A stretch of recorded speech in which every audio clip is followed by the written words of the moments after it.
Well, hello family and friends. It's been a while.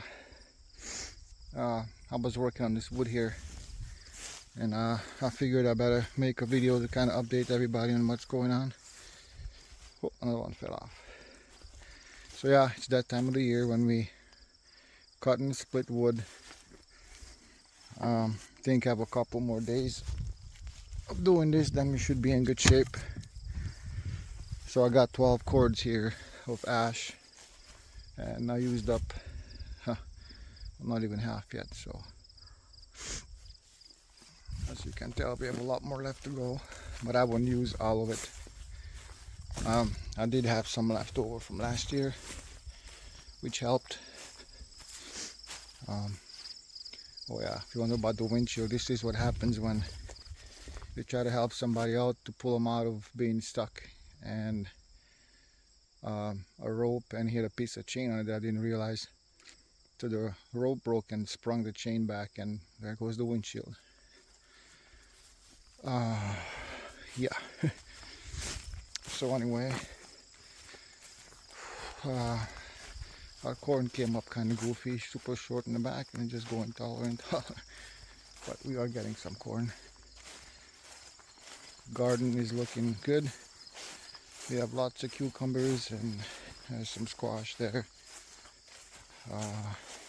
We picked all our peas already. Just a big pile of crap here. Onions, carrots. We're still getting beans.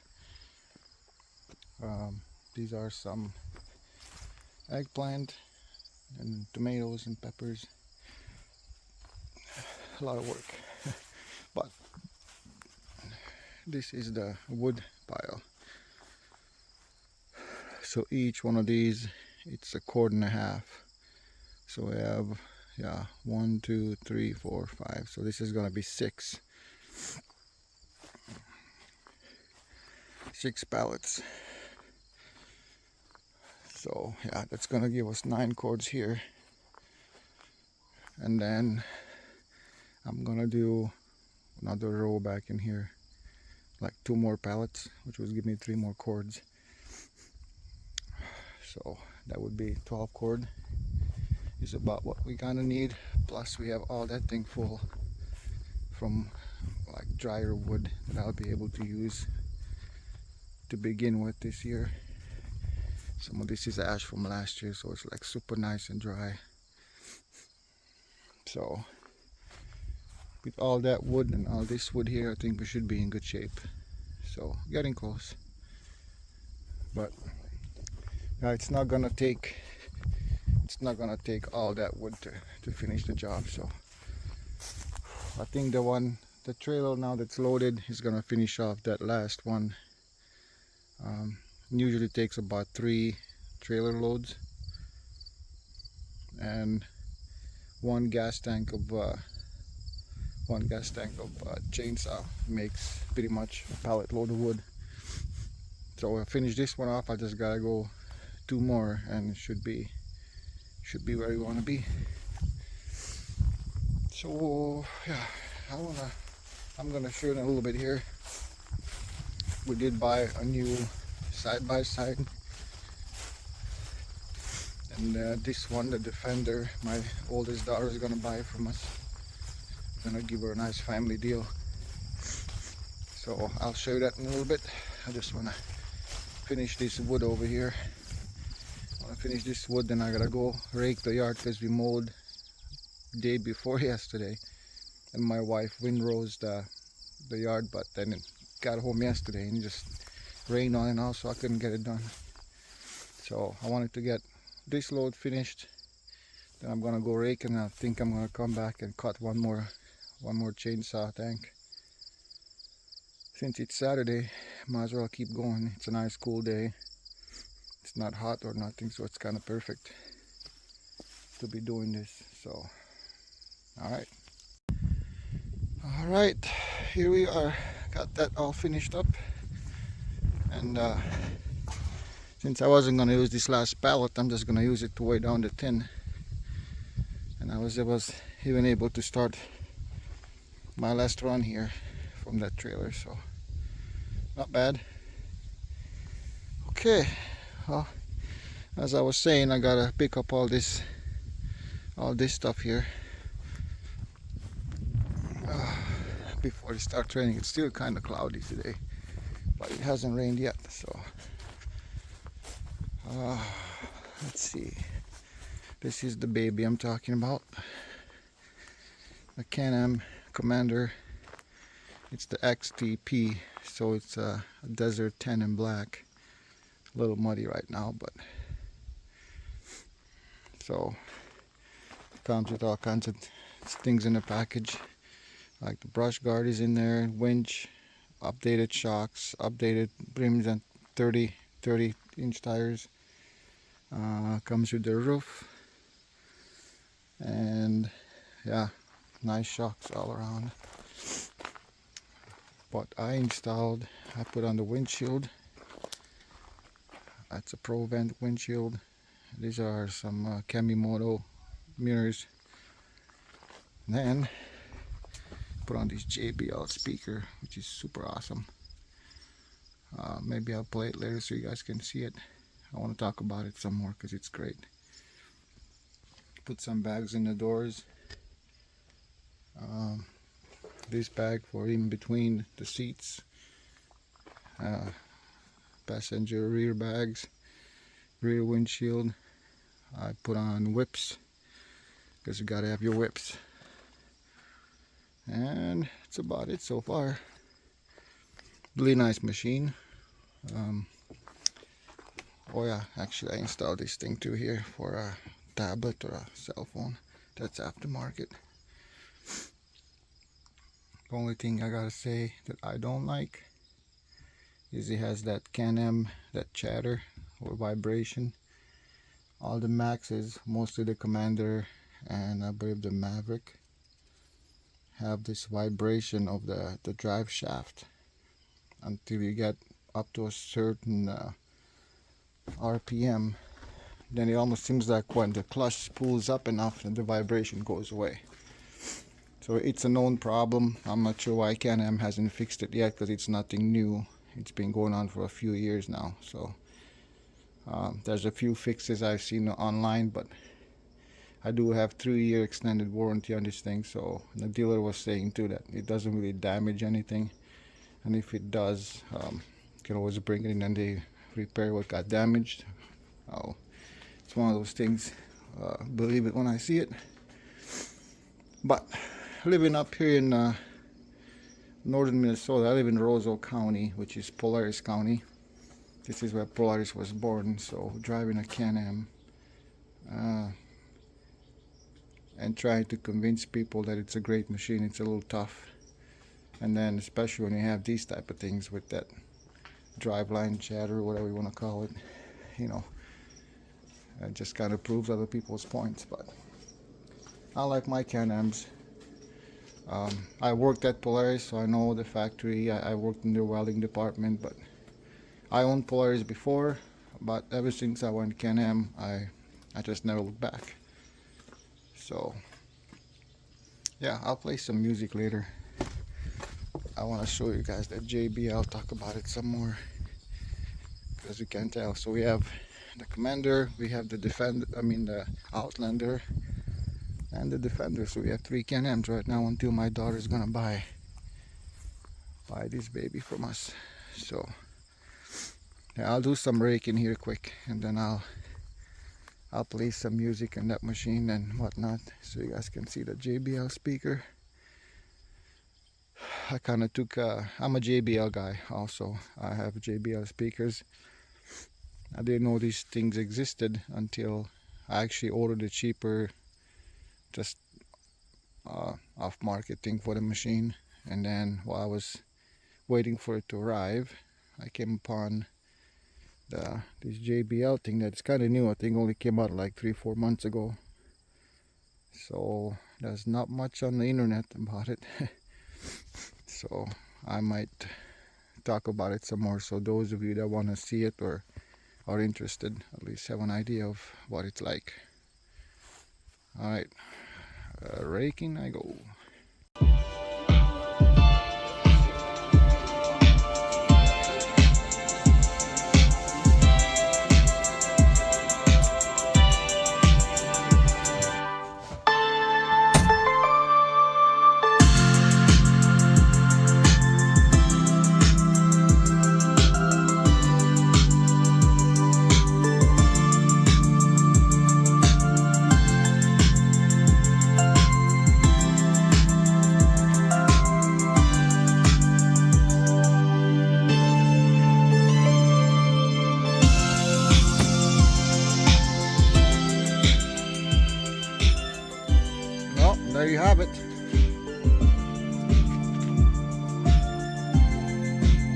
Sounds awesome. It's loud and it's pretty easy to install. So it comes, it's pretty much just mounted right in here, that one and the other one, and it stays nice and solid. It has this big ass cord, power cord, and that one I just pretty much routed back and under the seat where the batteries. It's a straight battery hookup. It has a fuse on it right at the end over there by the battery, so it's easy to access. So installation was pretty easy. So instead of having to install a bar plus a subwoofer somewhere else, this actually kind of comes with both. It's freaking great. So it sounds awesome. But, so the baby is called the JBL Rally Bar. They come in 3 different sizes. This one is the biggest one. I think it's XL or something like that. I'm not sure what they call it now, but yeah, they have 2 different sizes. This one is the biggest one. It's the only place I can mount it because in the back, because of the curve of the bar, and also because I have these hold downs for the roof, it just didn't work. So I didn't want to put it in the middle. The same thing, these things were kind of in the way. So that's where she sits. Which is kind of nice because he has a map light on it too. You can turn it on so then you can see at night. So it kind of works out. Okay. Well, that's one hell of a load. That's a lot of grass. But, and I had assistance from the dogs. Not really. They're just sitting there. But yeah, I unload this thing. As you can see, the sun finally came out, so I think I might see if my little one wants to go for a ride, and we can go check out stuff at the cabin. For those of you that watched the other videos, we did plant some food plots and whatnot, and I'd like to go check on those, see how they look like. So I think that's what we're gonna do next. Well, this is what we're looking at. So if you watch the video when I planted these, this is winter greens. It's kind of weird that they're coming up and they have little holes in them already. I'm not sure if it's bugs or what's eating them. So this is all winter greens. Oh, look at that. We have tracks in here. Whoa. Whatever that is, that's pretty big.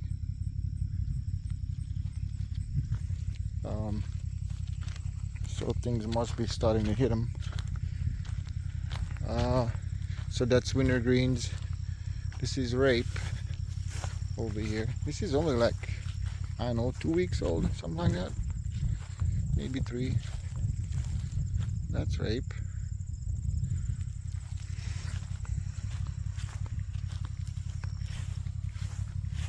And we have rape on the other side. It's coming up super nice. That's the food plot that I had troubles with. It was so hard to work up and just a lot of grass and stuff in there. But actually it seems like rape likes it.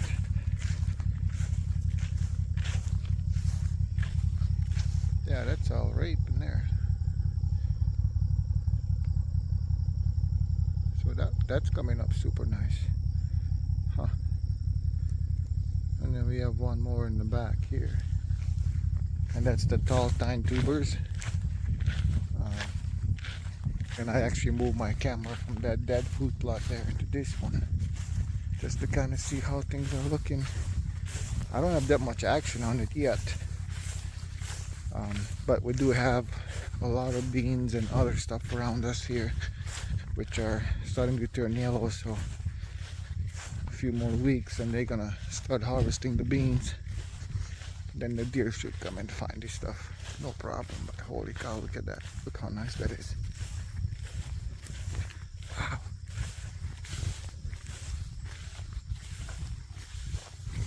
Yeah, this is the tall tine tubers. Super nice. Kind of excited.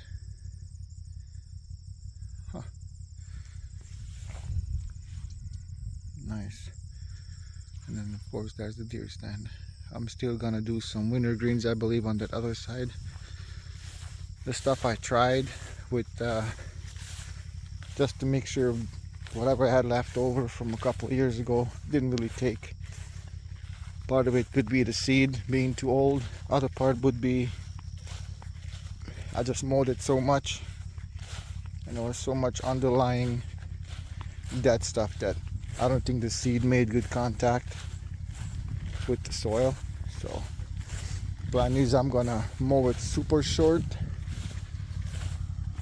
and then I'm just gonna till it, I think, and then do the winter green, the winter rye, and that should be good to go about deer season too. So cool, good deal.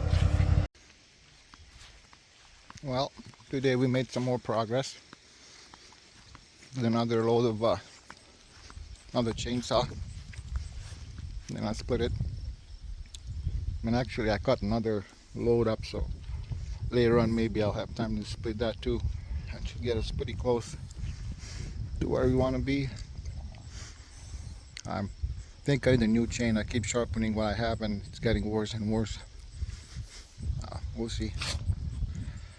But yeah, we'll go for a ride, take the little one for a ride. I think it's a nice sunny day, and then come back and hopefully split that other load, and that should really tell me. I think tomorrow I might have to cut another load to finish this off, but we'll see. Well, we did go for a ride and came home and actually washed. Those two were kind of dirty. The Outlander is not too bad, so washed them all off after I finished splitting that wood. So it looks like I'm gonna still have to cut another chainsaw gas tank just to finish off what I want here. So tomorrow after work I'll do that. I think I got a little sunburn. Sun was a little stronger than I thought, but that's all it looks like. Got all that. So we just have that little hole over there, so I think I'll have more than what I need. So, which is okay. I can make this bigger. If I have some left over, I can just spread it out over the top. No big deal. Man, it feels good to be almost done with the wood. So, yeah. This is it for this video. I think next weekend is a long weekend. I'll see if I can do some filming of camping at the cabin and doing some ATV riding and camp cooking and stuff. So stay tuned, follow. See you later.